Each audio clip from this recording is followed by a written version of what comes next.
Vitamin C সমৃদ্ধ আমলকির আচার। আসসালামু আলাইকুম এভরিওয়ান, খুশিস কুকিং স্টুডিও থেকে সবাইকে জানাচ্ছি স্বাগতম।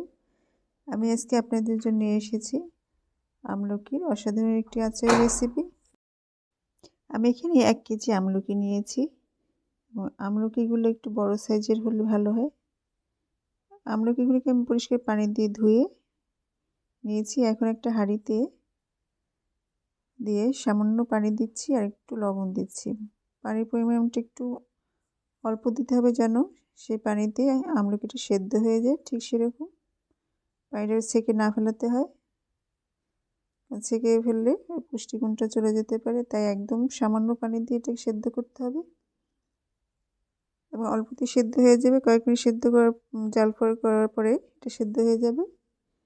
এখন সেদ্ধ হবে, আপনি এভাবে চাপ দিলে দেখবেন আটিটা বের হয়ে আসে, ঠিক সেভাবে আটিটা বের করে নিতে হবে। আমি সবগুলো আটি বের করে নিয়েছি।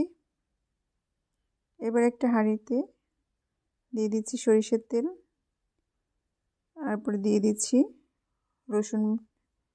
রসুন আমি এখানে ছেঁচে নিয়েছি, আপনারা চাইলে গোটা রসুনও দিয়ে করতে পারেন। তারপরে এখানে আমি একটু রসুনটা কষিয়ে নিচ্ছি। তারপর দিয়ে দিচ্ছি চিনিটা আপনি আপনার স্বাদ মতো দিয়ে নেবেন। তারপরে একটু নেড়েচেড়ে চিনি থেকে হয়তো কিছুটা পানি বের হবে। এবার দিয়ে দিচ্ছি সেই বিচি বের করে রাখে সেই আমলকিগুলো, দিয়ে কিছুটা নেড়েচেড়ে দিয়ে দিচ্ছি মরিচের গুঁড়া, হলুদের গুঁড়া। এবার ভালো করে সব উপকরণ একসাথে মিশিয়ে জাল করে নিচ্ছি। এভাবে কষাতে কষাতে যখন চিনির পানিটা কমে আসবে এবং তেলটাও জেগে যাবে, তখন আমি দিয়ে দিচ্ছি চিলি ফ্লেক্স আর এখানে দিয়ে দিচ্ছি পাঁচফোড়নটা দিয়ে এখন ভালো করে নেড়েচেড়ে একটু কষিয়ে নিচ্ছি। আচারটা ভালো করে শুকিয়ে ফেলতে হবে পানিটা। তারপরে কিছুক্ষণের মধ্যেই তৈরি হয়ে যাবে মজাদার আমলকির আচার।